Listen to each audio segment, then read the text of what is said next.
significados y reflexiones. Triunfo 96.9 FM te da la bienvenida a El Texto sin Pretexto con el pastor Isaac Ruiz. Que la gracia y la paz del Señor sea con cada uno de los amigos y de los hermanos que nos escuchan a través de este medio de Triunfo 96.9, la emisora que te hace bien. Quien te saluda es el pastor Isaac Ruiz, pastor por la gracia del Señor en la Iglesia de Dios Pentecostal MI del barrio Bajuras de Isabela. Y hoy estamos en otro episodio de tu programa, El Texto sin Pretexto, un programa de interpretación bíblica, donde analizamos el texto desde su contexto. Y en el día de hoy estamos ¿verdad? Contentos y alegres porque vamos a compartir cosas lindas y maravillosas de la palabra del Señor, pero en este espacio, en esta programación, se nos une ¿verdad? Una conductora que va a estar juntamente con nosotros y queremos presentarla en esta hora, ya que va a formar parte de este equipo que semana tras semana va a estar en este espacio de El Texto sin Pretexto. Esta persona es parte de las personas que laboran dentro de la Universidad Pentecostal Mizpa. Esta es la universidad que está bajo la sombrilla de la Iglesia de Dios Pentecostal Movimiento Internacional, y quisiera, sin más preámbulo, poderla presentar para que ella le salude. Y estamos hablando nada más y nada menos que de nuestra hermana Daluán Nieves. Daluán, bienvenida. Amén, bendiciones Isaac, bendiciones a todos los hermanos y amigos que se encuentran conectados en este momento a este programa. Doy gracias al Señor por la hermosa oportunidad que me ha brindado de poder estar aquí contigo, ¿verdad? Hablando de lo que más nos gusta. Compartir la palabra del Señor, amén.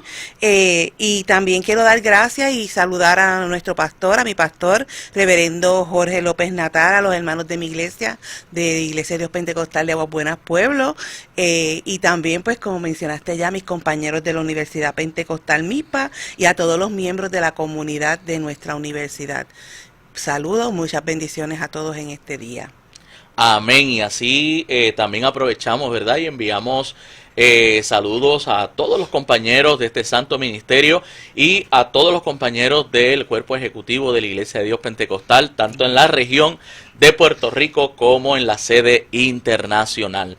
Y queremos, ¿verdad?, invitar a la gente, porque esta programación, parte de ella, se dedica a contestar preguntas y respuestas. Así que si tú tienes preguntas de la Biblia, desde Génesis al Apocalipsis, te invitamos a que puedas enviarnos tus preguntas a la dirección o correo electrónico de En Su Contexto 96.9 @gmail.com. Repito, En Su Contexto 96.9 @gmail.com, y ahí vamos a estar trabajando todas las preguntas que nos envíen y van a estar saliendo en esta programación. Y en el día de hoy vamos a estar trabajando, ¿verdad? O comenzando a trabajar con lo que son los dichos de Jesús. Si hay algo sumamente importante en la enseñanza, en el mensaje cristiano, es el mensaje de Cristo. A veces nos vamos por la tangente y nos gustan las historias bíblicas que son muy edificantes, nos gusta lo que dijo X o Y apóstol, pero yo creo que la centralidad del evangelio radica en lo que nuestro Señor Jesús nos enseñó. Así que desde el día de hoy vamos a estar trabajando varias de esas bases bíblicas donde Jesús nos dejó muchas enseñanzas y muchos mensajes preciosos. Así que, Daluán, quisiéramos comenzar. Déjanos saber hacia dónde, a qué parte de la Biblia vamos hoy. Amén, claro, hoy vamos a estar discutiendo Mateo 5, desde el versículo 21 hasta el versículo 37. Voy a dar lectura, ¿verdad? Primeramente a los primeros dos versículos, 21 y 22. Oísteis que fue dicho a los antiguos, no matarás, y cualquiera que matase será culpable de juicio. Pero yo os digo que cualquiera que se enoje contra su hermano será culpable de juicio. Y cualquiera que diga necio a su hermano será culpable ante el concilio, y cualquiera que diga fauto quedará expuesto al infierno de fuego. Muy bien, palabras que pueden sonar un poco fuertes, ¿verdad? Y radicales, pero es que Jesús fue una persona radical. Y vamos a ir analizando esto. Bien, este pasaje, Jesús comienza a tomar parte de lo que son las leyes de los 10 mandamientos. En los tiempos de Jesús había una actitud un poco laxa de los religiosos, entiéndase de los fariseos, donde ellos, en vez de mirar la ley como algo que ayudaba a prevenir que las cosas ocurrieran, pues miraban la ley desde el punto de vista de hasta que yo no vea a alguien con un cuchillo, con un puñal para matar a alguien, pues la ley no tiene vigencia. Y ese era el problema que existía. Entonces Jesús quiere demostrar que la ley tiene un propósito más allá de correctivo, preventivo. O sea, no hay que esperar que ocurriera el asesinato, porque inclusive la palabra no matarás que aparece ahí es más bien no asesinarás. ¿Por qué? Porque en el Deuteronomio y en otras partes de la Biblia, pues Dios estipuló unas penas dependiendo, ¿verdad?, qué tipo de pecados se cometían. Así que aquí está hablando específicamente de no asesinar, o sea, de no quitar la vida por el mero chiste de que, pues, esa persona me cae mal y, pues, le voy a quitar la vida. O sea, a eso se refiere con el no matarás. Ahora, fíjense que Jesús dice, si te enojas con tu hermano, ya eres culpable de homicidio. O sea, que mira la ética de Jesús. Jesús lleva la ética y la sube a un nivel mucho más amplio que la que lo tenían los religiosos en los tiempos de Jesús. A veces yo escucho personas que dicen, es que la ley era más radical que la gracia. Bueno, si usted analiza bien lo que Jesús enseñó, es todo lo contrario. O sea, Jesús toma la ley y la lleva a un punto mucho más radical. Entonces, el texto dice, si le dices necio a tu hermano, ¿verdad? Nos leyó el texto, y la palabra dice que será culpable ante el concilio, hablando de lo que era el cuerpo del Sanedrín. La palabra necio viene del término raká. La palabra raká es un término arameo, y puede ser que usted se ría un poquito por cómo suena, porque lo que significa es cabeza hueca. O sea, si usted le dice necio a su hermano, ya usted es culpable ante el concilio. Y si le dice fatuo, la palabra fatuo viene del término griego moros. Moros significa insensato. Una persona insensata. Pues, sea que le digas necio, sea que te enojes, o sea que le digas fatuo a tu hermano, eres merecedor del infierno. La palabra infierno que se utiliza en los manuscritos más antiguos es la palabra Gehenna, ¿verdad? El término Gehenna, resulta que en los tiempos de Jesús había un lugar, Gehenna significa Valle de Hinnom, y este lugar era como una especie de quematorio natural, donde había una apertura en la tierra, donde había lava, y ahí se tiraba basura. Entonces Jesús utiliza esa imagen de sus tiempos para dejar saber que hay un Gehenna espiritual, donde no es el cuerpo que va a ser echado, sino el alma. Por eso en algún momento Jesús habló y dijo, no teman al que puede matar el cuerpo, mas temed al que puede echar vuestras almas. Y la palabra que aparece en los manuscritos es Gehenna. Claro, cuando la Biblia se traduce al latín, pues entonces en el lenguaje latín se introduce el término infernus, que nos da entonces la palabra infierno. Así que, y si analizamos esa primera parte, vemos entonces que Jesús tiene una ética muy elevada, y esa es la ética que se espera de nosotros. Por eso uno de los evangelios dice, estas cosas fueron escritas para que vivamos como Él vivió. Y creo que cuando analizamos estos pasajes, nos falta mucho todavía. Sí, estas son reglas de vida que debemos utilizar cada día, ¿verdad? Como cristianos, emularle el ejemplo de nuestro Señor Jesucristo, y como tú dices, ponerlo, aplicarlo cada vez que vayamos a analizar lo que vamos a exponer a nuestros hermanos, porque son nuestros hermanos, y como hermanos carnales, así también a nuestros hermanos espirituales le debemos un respeto. Y nuestro Señor Jesucristo era muy claro con todos estos puntos de trato social, ¿verdad? De trato espiritual y de armonía entre los hermanos. Pero vamos ahora a la segunda, ¿verdad? Que dice, por tanto, si traes tu ofrenda al altar y allí te acuerdas de que tu hermano tiene algo contra ti, deja allí tu ofrenda delante del altar y anda, reconcíliate primero con tu hermano y entonces ven y presenta tu ofrenda. Muy bien, fíjese que es muy interesante porque Jesús va subiendo el nivel. ¿Y a qué nos referimos? Miren, en los tiempos de Jesús, para usted ofrendar, usted tenía que ir al templo de Jerusalén. Y una persona que residía por lo menos en el área de Galilea, tenía que caminar días, e inclusive dependiendo de otras zonas, si venían de más distante, podían caminar hasta semanas. Así que en el día de la expiación, ¿verdad? O el Yom Kippurín, como se le conocía, pues las personas tenían que traer sus corderos, sus ofrendas. Y el Señor está diciendo, si ustedes llegaron al templo, no importa la distancia, y allí te acuerdas que tu hermano tiene algo contra ti. O sea, Jesús no escatima, no, que yo vengo de 3 días de camino. Para Jesús es más importante la relación con tu hermano que meramente traer un sacrificio. ¿Por qué? Porque aquí el Señor Jesús nos está presentando 2 dimensiones de la relación del ser humano con Dios. Está la relación, lo que yo llamo vertical, que es nuestra relación con Dios, pero hay una relación horizontal que no se puede ignorar. Y a veces como creyentes nos podemos equivocar en que, pues no, yo estoy bien con Dios, pero ¿cómo están las relaciones?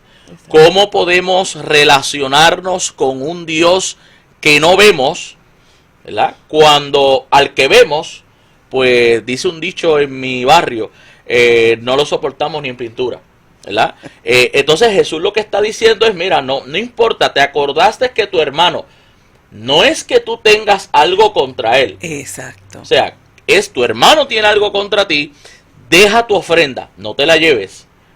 Camina lo que tengas que caminar, es lo que nos está diciendo el maestro, y ve entonces que, y reconcíliate con tu hermano. Así que Jesús nos está subiendo el diapasón, ¿verdad? En buenos términos, y nos está diciendo, para tener una buena relación y un cumplimiento de lo que Dios desea de nosotros, las relaciones tienen que estar claras. Amén. Pero creo que lo que sigue vuelve a subir un poquito más el asunto. Así mismo. Versículo 25. Ponte de acuerdo con tu adversario pronto, entre tanto que estás con él en el camino, no sea que el adversario te entregue al juez y el juez al alguacil y seas echado en la cárcel. De cierto te digo que no saldrás de allí hasta que pagues el último cuadrante. Bien, este cuadro que nos presenta el maestro no es el asunto de si te acuerdas que fulano tiene algo contra ti, sino que ya tú sabes que fulano, tu enemigo, ya te va a llevar a niveles judiciales. O sea, y Jesús presenta el cuadro de un juicio. En la ética de Jesús, Jesús prefiere que usted haga todo el esfuerzo posible para evitar llegar a un juicio y poder que subsanar lo que haya que subsanar. Por eso es que la advertencia que hace el maestro es que si no lo haces, pues mira, llegarás al juicio y hasta que no pagues el último cuadrante, no pagues en el último dólar, en nuestro contexto moderno, no vas a salir de allí. Así que para Jesús las relaciones humanas son sumamente importantes. Amén. Así que esto nos enseña lo siguiente, Daloan, que no podemos pretender vivir una espiritualidad donde a veces nos autoengañamos. No, yo tengo una conexión con el cielo, yo tengo una relación íntima con Dios, pero las relaciones están pésimas. Creo que parte de lo que Jesús nos muestra es que una muestra verdadera de nuestra intimidad con Dios se va a ver en nuestra relación con nuestros semejantes. Amén. ¿Verdad? Amén. Y si vamos al apóstol Pablo, el apóstol Pablo tuvo que trabajar allá en los Corintios. Tuvo que trabajar algo similar. ¿Por qué? Porque los hermanos esperaban en aquellos tiempos, me llama la curiosidad, que en aquellos tiempos los tribunales se movían, ¿verdad? Eran tribunales que no es como ahora que están en un edificio, sino que los tribunales iban moviéndose y ellos corrían un circuito. Entonces los hermanos de la iglesia de Corinto en vez de, ¿cómo se dice?, resolver las situaciones, estaban esperando que llegara el juez. Y Pablo le dice, ¿cómo es posible que no haya una persona entendida, sabia entre ustedes, ¿verdad? Y que ustedes puedan entonces resolver esos dilemas internos. Así que creo que el apóstol Pablo va en consonancia con lo que Jesús nos enseñó en esta porción escritural. Ahora, hay un cambio de tema, Daluán. Sí. Y ahora de las relaciones pasamos a otra temática interesante. Sí, ahora vamos a pasar a otro tipo de relación. Versículo 27. Oísteis que fue dicho, no cometerás adulterio, pero yo os digo que cualquiera que mira a una mujer para codiciarla, ya adulteró con ella en su corazón. Por tanto, si tu ojo derecho te es ocasión de caer, sácalo y échalo de ti, pues mejor te es que se pierda uno de tus miembros y no que todo tu cuerpo sea echado al infierno. Y si tu mano derecha te es ocasión de caer, córtala y échala de ti, pues mejor te es que se pierda uno de tus miembros y no que todo tu cuerpo sea echado al infierno. Muy bien. Vamos a ver esta porción escritural. Fíjense que en los tiempos de Jesús, donde el imperio romano era el que gobernaba, ¿verdad?, y dominaba, nos registran los historiadores y nos registran algunos eruditos del tema que existían unas especies, pudiéramos usar un término más moderno como cantina o cabaret, como una especie de negocio, donde allí estaban mujeres, ¿verdad? Y estas mujeres bailaban sin ropa, ¿verdad? Entonces los religiosos que están tomando los mandamientos a su conveniencia, pues ellos decían, mira, como para matar, porque fíjate que Jesús toma primero el de no matarás, que es uno de los mandamientos, el no adulterarás es otro mandamiento. Los religiosos decían, por ejemplo, Daluán está enojada, pero Daluán no va a hacer nada, así que mientras Daluán no haga nada, pues no hay homicidio. No pasa nada. Entonces, lo mismo pasaba con el asunto del adulterio. Los hombres, muchos de ellos religiosos, iban a estos lugares y ellos decían, bueno, como no se ha tenido una intimidad sexual, pues no hay nada, o sea, no se está adulterando. Entonces, manejaban la ley a su antojo, la aplicaban a quien la querían aplicar, pero entonces, en vez de ellos prevenir, porque para caer en un adulterio, pues todo comenzaba con una vista, ¿verdad? Con una visión incorrecta, con una mirada incorrecta. Así que ellos dicen, no, aquí no hay adulterio alguno, porque nosotros no estamos teniendo intimidad, solamente estamos mirando. Y Jesús quiere demostrar que para usted llegar, como en el caso del asesinato, usted alberga una emoción negativa. Para usted asesinar alberga un sentimiento incorrecto, una amargura. Pues para usted adulterar o llegar al adulterio, pues usted tiene que albergar un pensamiento lujurioso, ¿verdad?, en su mente y empezar a codiciar. Todo comienza ¿qué? En la mente y en el corazón. Entonces, por eso Jesús le dice que el que mira a la mujer para codiciarla ya adulteró ¿qué? En su corazón. Ahora, fíjate lo del ojo y lo de la mano, que hemos sabido de casos lamentables que la gente no ha entendido este concepto. Y pues conozco personas que se han cortado literalmente la mano. Y conocí de una secretaria que con una tijera se arrancó un ojo.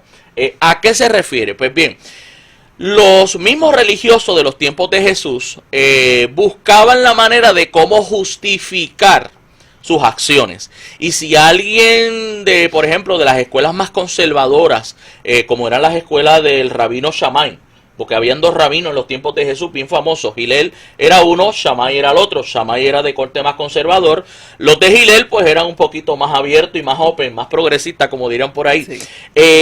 Pues si alguien les reclamaba, ellos decían, mira, no es mi culpa, es que el ojo mío se desvió, ¿verdad? Y era una excusa que usted la ha escuchado y usted se ríe. Sí. Pero la gente buscaba la manera de cómo justificar. Entonces Jesús, ante esa justificación, pues dice, bueno, pues si es un asunto de los miembros, O sea, no eres tú que pecas, es que tú tienes unos miembros medios complicados. Disciplinados. Exacto, pues entonces Jesús le hace una proposición radical también. Pues bueno, como el problema es tu ojo y el problema es tu mano, arráncalo de ti. Claro, a una persona que se está justificando, que usted le diga, mira, arráncate el ojo. ¿Qué diría? Si fuera en Puerto Rico, diría, tú estás loco. Exactamente. O sea, yo me voy a arrancar la mano. No. Pues claro, como están usando una excusa, como diríamos en nuestro entorno moderno, barata, ¿verdad? Que no justifica, pues Jesús entonces le dice, mira, ¿sabes qué? Mejor te es entrar sin uno de los miembros al paraíso, al cielo, que con todo tu cuerpo al infierno, ¿verdad? Y de esa manera Jesús propone entonces un corte radical. No es cuestión de los miembros, es cuestión, como dice la Biblia, del alma que pecare, ¿verdad? La concupiscencia no está en un brazo, en una mano, en un ojo, tengo un ojo santo y un ojo impío. No, así no funciona. Sí, es que el ojo izquierdo mío, pues, es majadero y mira lo que no tiene que mirar. No, el problema está en tu corazón, en tu alma, en tu razón, en tus emociones. Como dice la Escritura, el que es tentado, no diga que es tentado por Dios, porque Dios no tienta a nadie, sino que es tentado por su propia concupiscencia. Y de esa manera el Señor Jesús despacha a estos que pretenden hacer muy laxa la ley y manejarla a su antojo, ¿verdad? Porque eran muy radicales para el hijo de vecino. Ese era el problema de los religiosos en los tiempos de Jesús. Ellos le bajaban con toda la fuerza de la ley, sin embargo, para cuando se aplicaba a ellos buscaban la tangente, la marginal, para ellos poder salir bien. Así que creo que todavía nos da tiempo para un pedacito más adicional y vamos a ir viendo otra porción de la Escritura que nos habla de otra temática. Amén. En el versículo 33, además habéis oído que fue dicho a los antiguos, no perjurarás, sino cumplirás al Señor tus juramentos. Pero yo os digo, no juréis en ninguna manera, ni por el cielo, por el trono de Dios, ni por la tierra, porque es estrado de sus pies, ni por Jerusalén, porque es la ciudad del gran rey, ni por tu cabeza jurarás, porque no puedes hacer blanco o negro un solo cabello, pero sea vuestro hablar sí, sí, no, no, porque lo que es más de esto, de mal procede. Muy bien.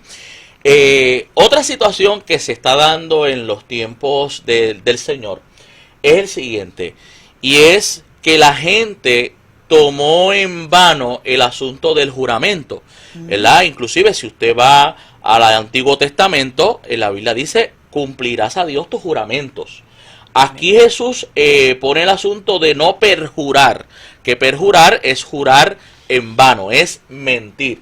Entonces, ¿qué pasaba? Por ejemplo, ¿te acuerdas que hay un pasaje donde Jesús le dice a los fariseos que en el día de reposo ellos iban y buscaban una oveja perdida? Sí, claro. Pues mira, esto se entrelaza con esto de los juramentos. ¿Por qué? Porque los religiosos y muchos maestros de la ley, cuando una oveja se le extraviaba en el día de reposo, ellos decían, Señor, permíteme salir a buscar esa oveja. Porque en el día de reposo no se podían caminar más de 1000 codos, ¿verdad? Si usted pasaba de 1000 codos, eso era parte de la tradición, pues usted rompía el sabbat. Pues decían, Señor, si me permites conseguir la oveja, cuando yo la consiga, yo te la voy a sacrificar. Y ellos prometían, juraban que esa ovejita que se me perdió, yo te la voy a ofrecer en sacrificio. Pero, ¿qué pasaba una vez encontrada la oveja? Pensándolo bien, Señor, más adelante te la sacrifico. Mañana. ¿Verdad? Mañana, otro día, hoy no. Entonces, de la misma manera, también se estaba dando entre las relaciones sociales de los tiempos de Jesús, que si alguien tenía la intención de no cumplir un juramento, juraba por cualquier cosa, menos por Yahvé, porque Yahvé es el nombre sagrado, etcétera, y como la ley dice que no jurarás en el nombre del Señor en vano, y no tomarás su nombre en vano, pues ok, después que tú no jures por Yahvé no hay problema, pero yo juro por X cosa, yo juro por X persona, y lo hacían a sabiendas, lo hacían agrede, sabiendo que no iban a cumplir. juraban por Jerusalén, juraban por su propia cabeza, juraban por el cielo, juraban por muchas cosas. Y aquí Jesús vuelve a establecer un nivel alto de ética. O sea, no se trata de que usted jure y que usted eche para atrás. ¿Cómo contextualizamos eso? Bueno, a veces hay personas que en nuestro ambiente eclesiástico le dicen, por ejemplo, a nosotros los pastores: pastor, este año cuente conmigo. Este es el año que yo me voy a poner en las manos del Señor. Sí, usted los ve y hacen un compromiso que usted dice, wow, esta persona... Sí, no, este es el año que esta persona, Dios lo va a dimensionar en una cosa grande, tremenda. Y yo no sé si es que después de las planillas, la gente como que se le va el ánimo. Sí, porque el ánimo le dura hasta marzo o abril. Sí, una vez llega abril, como que no sé si es la dolorosa, que le trae desánimo. Pero entonces el resto del año se olvidaron de esa promesa que le hicieron al Señor. Oh, pastor, este es el año que yo voy a buscar de Dios, este es el año que yo voy a ayunar, este es el año que yo voy a predicar. Esto aplica. Amén. Aparecen 20 excusas para no hacer lo que prometimos. Jesús nos está diciendo, mira, no podemos jurar por nada, porque nosotros no podemos cambiar las circunstancias. En el caso de los judíos de los tiempos de Jesús, juraban por el cielo. Mira, sabes que el cielo es el trono de Dios. No jures por la tierra es el estrado de sus pies. De Jehová es la tierra y su plenitud, el mundo y los que en él habitan. O sea, no jures por nada, mejor que tu sí sea sí y que tu no sea no. Y Jesús dice, lo que es más de esto, de mal procede. Así que Jesús entonces nos pone ¿cómo se dice? Un nivel ético que todos nosotros como creyentes tenemos que aspirar. Tenemos que pedir la ayuda del Espíritu Santo para nosotros poder cumplir esa demanda que espera el Señor de cada uno de nosotros. Así que, amado que nos estás escuchando, cuando usted diga sí, cumpla, ¿verdad? Amén. Cuando usted diga no, pues mantenga, sostenga ese no, y eso es lo que Jesús espera de nosotros. Ser vertical. Muy bien, y bien, Dalvan, ya básicamente estamos llegando a la primera mitad de nuestro programa, pero queremos animar a los hermanos a que si tienen dudas, preguntas, nos las envíen. Ahí está el correo electrónico en su pantalla, en su contexto 96.9 @gmail, así que comparte esa dirección. Y sabes que si te conectaste ahora, ya sea a través de Triunfo, ya sea a través de la aplicación de Triunfo 96.9 o a través del Facebook, sabes que comparte esta transmisión y sabes que llamen por ahí, mira, a la tía, a la vecina, a la prima, a todo el mundo, y déjenle saber que el programa de El Texto Sin Pretexto ha comenzado. Así que nos espera una segunda parte de esta programación donde estaremos contestando. Tenemos como unas 5 preguntas, ¿verdad? Sí, muy interesantes todas, de verdad que sí. Muy bien, así que tenemos unas 5 preguntitas que nos ha hecho la audiencia, así que pretendemos, ¿verdad?, darle contestación a cada una de estas. Así que te invitamos a que no te separes de este espacio, así que regresamos en breve después de esta pausa.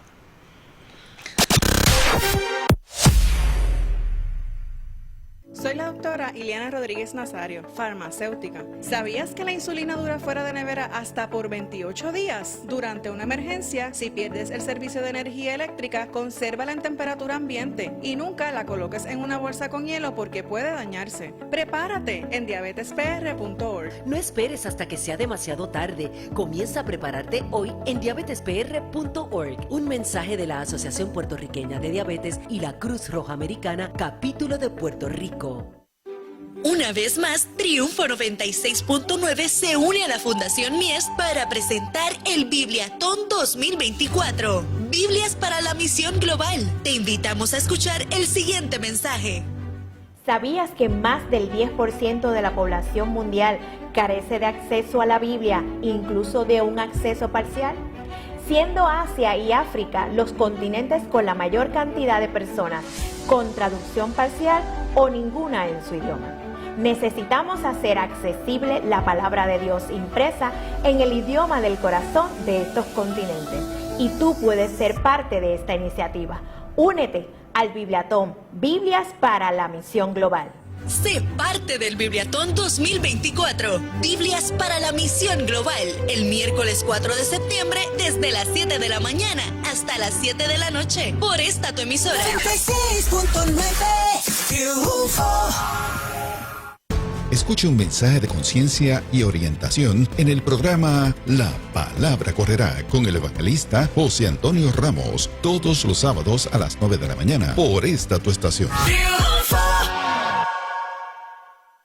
Si te encuentras disfrutando en la playa y comienza a temblar, ¿qué harás? Si el movimiento es tan fuerte que no puedes mantenerte en pie o dura más de 20 segundos, espera a que el suelo deje de temblar y aleje de la mañana. Con nosotros estará la misionera Elizabeth Córdoba, el reverendo Jonathan García y desde la República Dominicana el reverendo Mauro Vargas. Tocaremos temas como el evangelio relacional, evangelismo intencional, discipulado estratégico y evangelismo infantil. Ya lo sabes, separa la fecha. Congreso Misionero to Go de 2 en 2 el próximo 17 de agosto en la Iglesia de Dios Pentecostal MI de Guayama, Pueblo. Invita el Departamento de Misiones de la Iglesia de Dios Pentecostal Movimiento Internacional, Región de Puerto Rico.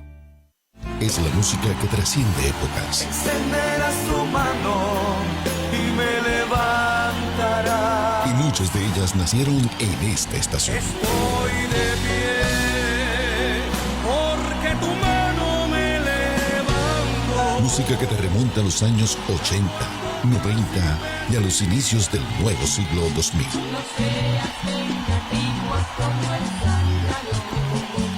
Música cuyo efecto sigue levantando y bendiciendo vidas. Cuando levanto mis manos, comienzo a sentir. Es Oldies 96, una travesía musical que transforma vidas. Oldies 96, domingos a las 9 de la mañana por esta estación. 96.9 Triunfo. Te hace bien.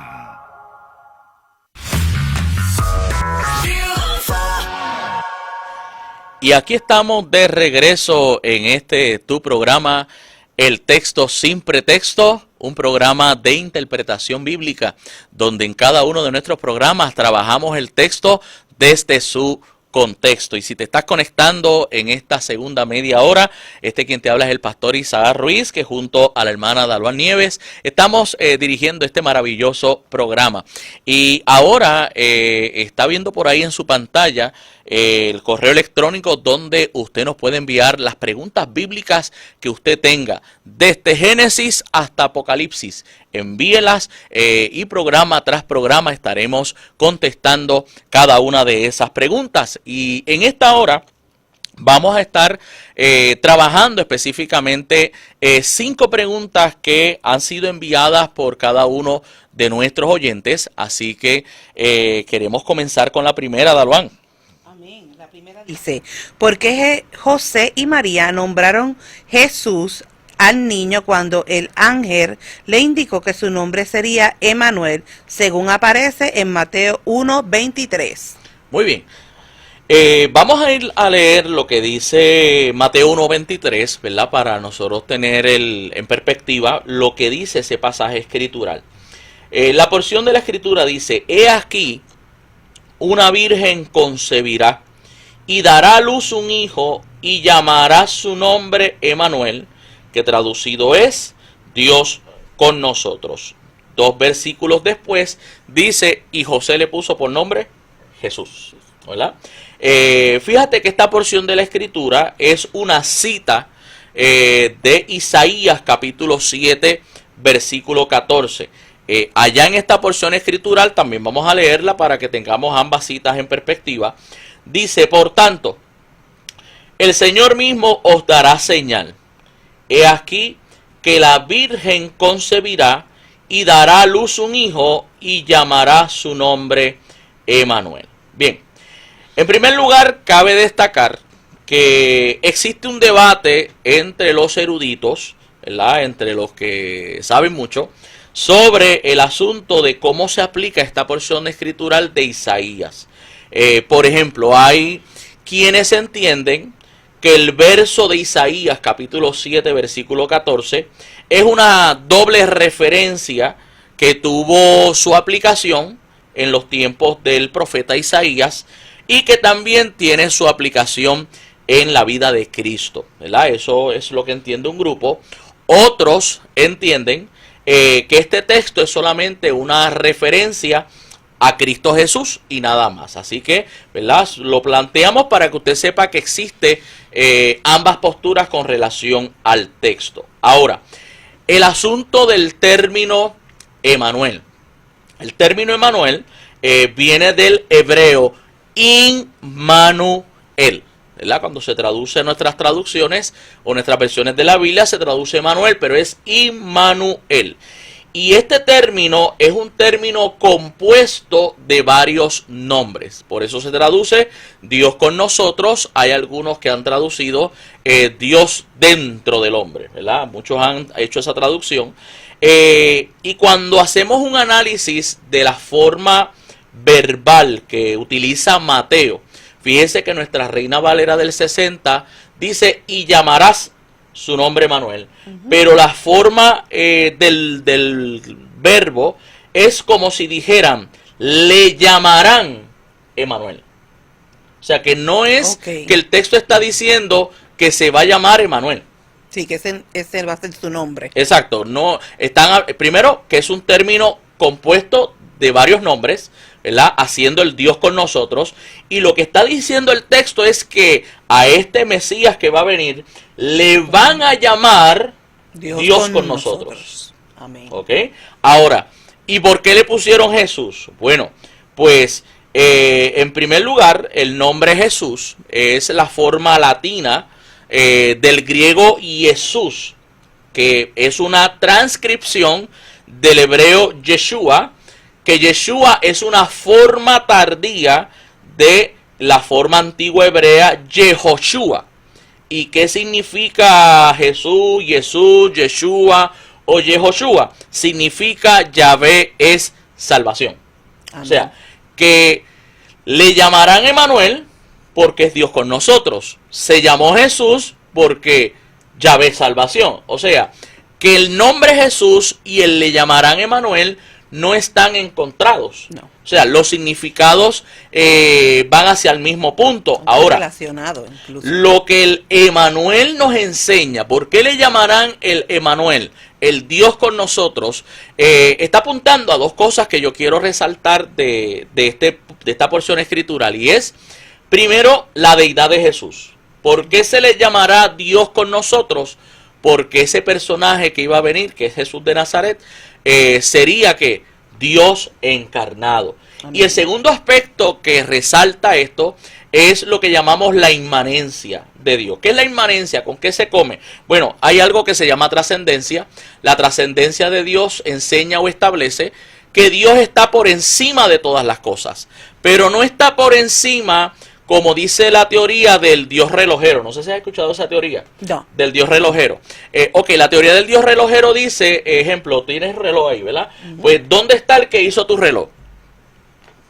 Pues, lo hizo, ¿verdad? Y, ¿dónde está el fabricante? Pues nadie sabe. Lo sujetó a leyes, ¿verdad?, mecánicas y el reloj funciona. Entonces, los que creen en la trascendencia absoluta, sin inmanencia, creen en un Dios relojero. Creen en un Dios que sujetó todo a leyes físicas, químicas, etcétera, y que Él no se relaciona. Ahora, la inmanencia, ¿verdad?, enseña que ese Dios, que también es trascendente, se relaciona con sus criaturas y que es un Dios personal. Entonces, el Emanuel, le llamarán Emanuel, implica que ese Dios iba a revelarse y a relacionarse con sus criaturas. Amén. Así que esperamos, ¿verdad?, haber podido traer ilustración a la hermana que nos hizo esa pregunta. La segunda pregunta, Dalvan. ¿Cuál es la explicación sobre la tradición referente al tercer cielo? Muy bien. Cuando hablamos del tercer cielo, tenemos que ir a Segunda de Corintios, la segunda carta del apóstol Pablo a los Corintios, capítulo 12, versículo 2. Y quiero leerlo. Dice: conozco a un hombre en Cristo que hace 14 años, si en el cuerpo, no lo sé, si fuera del cuerpo, no lo sé, Dios lo sabe, fue arrebatado hasta el tercer cielo, ¿verdad? Y es de ahí donde la pregunta nos llega. Fíjense que en los tiempos de Jesús existía cierta literatura judía que mencionaba varias opciones. Unos decían que habían 3 cielos, otros decían que habían 7 cielos y otros decían que habían 10 cielos. Y esto era en las literaturas judía extrabíblica. Ahora, si nos vamos al mundo griego, los griegos botaron la bola del parque, porque ellos decían que habían 365 cielos. Y dentro de la creencia de los griegos, ellos decían que cada cielo estaba dominado por un principado. Y ellos creían que cada principado podía pelearse el cielo. Ejemplo, si yo soy un principado y Daluán es otro principado y Daluán está arriba y yo estoy abajo en el cielo 100 y ella está en el 101, pues yo podía pelear contra Daluán para quitarle ese cielo y apoderarme de él. Esa era la creencia popular. Así que, ¿por qué traigo esto? Para que entendamos el contexto en el cual el apóstol Pablo habla de un tercer cielo, ¿verdad? Hay toda una creencia mitológica con relación a los cielos. Ahora, vamos a ir viendo este pasaje porque el apóstol comienza diciendo, usando la expresión, conozco a un hombre. Y esta expresión de conozco a un hombre era una forma que se utilizaba para referirse a uno mismo. Es como cuando tú no quieres decir algo tuyo y tú dices... Sí, tengo una amiga. Tengo un amigo. Una amiga mía me dijo. Muy mía. Sí. ¿Verdad? Y eso lo usamos en Puerto Rico para hacer referencia indirecta a nosotros. Pues en los tiempos del apóstol, eso de conozco a un hombre era una forma de decir soy yo. ¿Ok? Claro, el apóstol Pablo tiene una práctica a través de sus cartas y es que él solamente se gloría en las debilidades. ¿Verdad?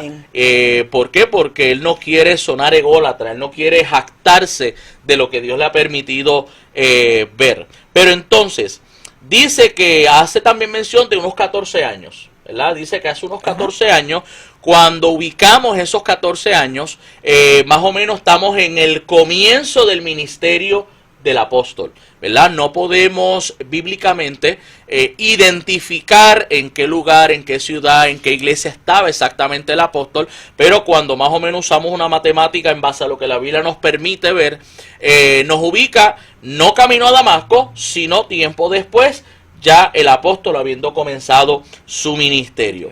Entonces, el apóstol Pablo, cuando habla del tercer cielo, lo ve desde la manera que muchos judíos lo veían. ¿Y cómo es que ellos lo veían? Primero porque, quiero aclarar, los hebreos, los judíos, no veían cielo en singular, sino que lo veían en plural. Sí. La palabra hebrea que ellos utilizaban era la palabra shamayim, que implicaba cielos. Inclusive Salomón la utilizó en el primer libro de Reyes, capítulo 8, versículo 27, donde dice, he aquí que los cielos de los cielos no te pueden contener, ¿verdad? Cuando inauguró el templo. Entonces, teniendo eso en mente, ellos pensaban o veían de la siguiente forma el asunto celestial. Primero, el cielo inicial, lo que ellos llamaban la bóveda. Esa bóveda es el cielo que nosotros vemos, que es azul, que cuando se nubla se vuelve gris y que de noche se vuelve negro. Ese era el primer cielo según la forma en como ellos lo entendían.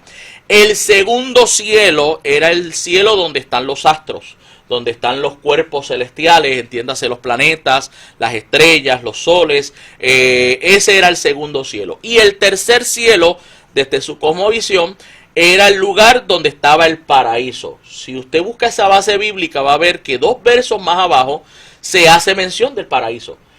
No como un lugar distinto, sino como un lugar idéntico al tercer cielo que él menciona. O sea, fui a un tercer cielo, fui a ese paraíso. Obviamente escuchó cosas y vio cosas que no se le permitió revelar. Lo importante es que en este caminar procuremos vivir como Dios establece para que todos podamos llegar un día a ese tercer cielo. Amén. Así que esperamos, ¿verdad?, haber podido contestar la pregunta del oyente.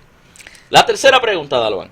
¿Cómo podemos ver la figura de David como hombre, rey y judío en su relación con Dios en cuanto a sus acciones negativas? Ok, esta pregunta la hace un oyente por la inquietud que siente y debido a que ha escuchado que la vida de David no puede predicarse o usarse de ejemplo porque pues David hizo sus cosas, ¿verdad? David cometió sus errores y sus horrores, cometió sus grandes pecados, pero hay que tener en mente, no solamente de David, sino de cualquier personaje de la historia bíblica, que la Biblia constantemente registra las acciones negativas de los seres humanos. O sea, la Biblia no tiene un museo de santos que no pecaron. No, la Biblia tiene y nos presenta la historia de seres humanos que tuvieron sus fallas, de seres humanos que pecaron. Entonces, la intención del registro bíblico no es exaltar las acciones malas de los individuos. Más bien, lo que el autor bíblico desea mostrar es la necesidad que tiene el ser humano de Dios. Amén. ¿Por qué se registran las acciones negativas de David? ¿Por qué se registran las acciones negativas de otros tantos hombres? Porque lo que quiere mostrar la Biblia es la historia de salvación. Cómo una vez el hombre y la mujer en el huerto, allá en el pecado original, ese pecado que se dio en el huerto del Edén, se separó de Dios, quiere mostrar cómo Dios constantemente está buscando al ser humano. Y la realidad es que si la Biblia no nos mostrara las acciones negativas de los hombres, pues ¿con qué tendría que obrar Dios? O sea, por ejemplo, la historia de lo que hicieron los hermanos de José con su hermano. O sea, eso está ahí. No es que la Biblia lo aplaude. No es que la Biblia dice, oh, qué bueno que los hermanos de José lo vendieron. No, esa no es la intención del autor bíblico. Sino demostrar que a pesar de las acciones negativas, a pesar de los errores que el ser humano comete, hay un Dios que en su amor, que en su misericordia interviene. Y voy a usar las palabras de un salmo. La Biblia dice que Dios cambia el valle de lágrimas y lo transforma en fuente. Otra porción de la escritura dice que a los que aman a Dios, todas las cosas obran a bien. Así que en ese sentido, ver la figura de David, pues, como un mortal más. Porque mire, a veces somos muy crueles con los personajes bíblicos. Pero hay que ponernos en sus situaciones y ver nosotros si nosotros actuaríamos de la misma manera o quizás peor. Sí, porque es muy fácil desde nuestra realidad acá en el siglo XXI tirarle lodo a David, tirarle lodo a Pedro, tirarle lodo a cada personaje bíblico. Si usted estuviera en la misma circunstancia, hablamos de Pedro, negó a Jesús, traidor. Tomás. No tenía fe. Exacto. O sea, si fuéramos nosotros que estuviéramos en esa situación, ¿cómo hubiésemos actuado? Ahí está la enseñanza para que nosotros aprendamos de los errores de otros. Y la gente dice, pastor, pero es que nadie aprende de cabeza ajena. Bueno, yo hablo de mi experiencia. Yo me he evitado muchos dolores de cabeza aprendiendo de la experiencia de otros. Y eso es lo que la Biblia quiere que nosotros aprendamos. Amén, esta es sabiduría. Y imagínate, y si no estuvieran esos ejemplos, ¿con qué nos identificaríamos nosotros? O sea, ¿cómo podríamos decir, pues Señor, si tú tuviste misericordia con David, tuviste misericordia con Sansón, con tantos personajes, ¿verdad? Bíblicos, pues también la tienes conmigo, tengo una esperanza de poder llegar a ti. Amén. Así que demos gracias al Señor por todos estos personajes que el Señor ha utilizado, ¿verdad? Expuso para que nosotros podamos recibir redención y esperanza. La cuarta pregunta dice, ¿podría explicar 1 Corintios 14 su relación con Génesis 2 referente a la igualdad del ser humano? Ok, muy bien. Bien, en 1 Corintios 14, para tener un contexto más amplio, se nos habla de tres cosas. El apóstol Pablo trae a colación el desorden que hay en medio del culto dentro de la comunidad de Corinto. ¿Cuál era parte de ese desorden? Pues que en un lugar estaban unos que hablaban lenguas, todos a la vez, no había interpretación de esas lenguas, y el apóstol llama a que esa gente no obre de esa manera, sino que hagan silencio, que callen. Porque Pablo dice, más, Pablo utiliza 3 veces, en los 3 casos, la expresión callen. Ok. La segunda situación que se da en 1 Corintios 14 tiene que ver con los profetas. ¿Por qué? Porque los profetas cuando proclamaban, pues lo hacían todos a la vez. O sea, imagínate que estuviéramos aquí Manuel Laureano, Daluán y yo, los 3 hablando simultáneamente. Una gallera sería eso. Sí, pues entonces los oyentes dirían, mira, apaga esa emisora porque eso no se entiende. ¿Me sigue? Entonces el apóstol Pablo también llama al orden a este grupo de profetas que estaba dentro de la comunidad de creyentes de Corinto y le dice, cállese la boca y hable uno a la vez. Ok.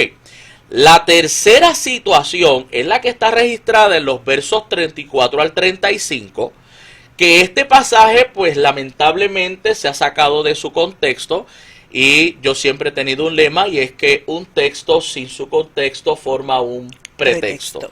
Y voy a leer lo que dice versículo 34 de 1 Corintios 14. Dice, vuestras mujeres callen en las congregaciones, porque no les es permitido hablar, sino que estén sujetas, como también la ley lo dice. Y si quieren aprender algo, pregunten en casa a sus maridos, porque es indecoroso que una mujer hable en la congregación. Ok. Primero vamos a ver qué dice el apóstol Pablo con relación a la mujer en 1 Corintios 11. Porque en 1 Corintios 11, versículo 5, nos habla, y los hermanos lo pueden buscar, que las mujeres oran y profetizan. Amén. Entonces, espérese. Pero si ellas oran y profetizan, ahora me dice que se callen. Sí, pero vamos a ver por qué. Ok. Pues la situación que se da en la comunidad de creyentes de Corinto es la siguiente.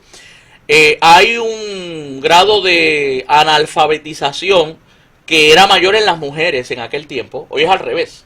Hoy son las mujeres más las que estudian que los hombres. Gracias pero por Jesucristo.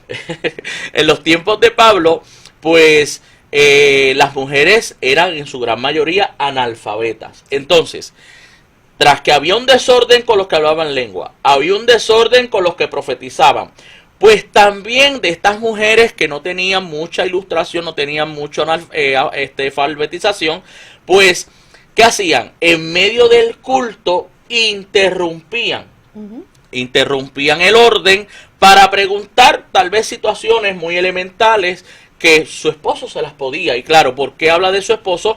Porque Pablo está llevando el orden según la situación social de la época. Exactamente. ¿Verdad? Y en ese sentido, pues le dice, mira, ¿sabes qué?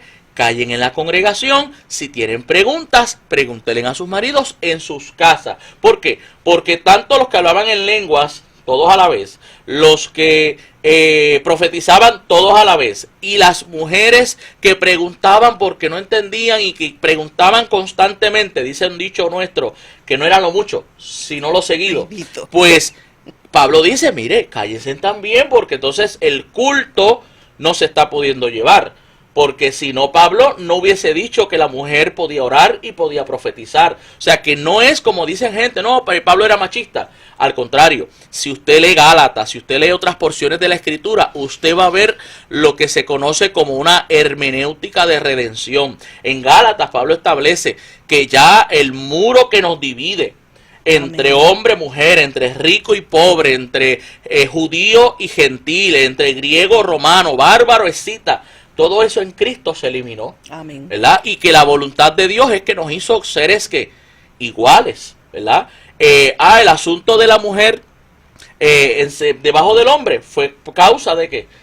Del pecado. Bueno, el tiempo se nos ha ido, así que esto se va rápido, Dalvan. Sí, mucho pero más de lo que pensé. Nada, invitamos a la gente a que siga escribiendo a ese correo electrónico. Así que este ha sido un programa, ¿verdad? Un episodio más de tu programa El Texto Sin Pretexto. Así que te esperamos la próxima semana en esta programación a esta misma hora por Triunfo 96.9, la emisora que te hace bien. Muchas bendiciones. Bendiciones.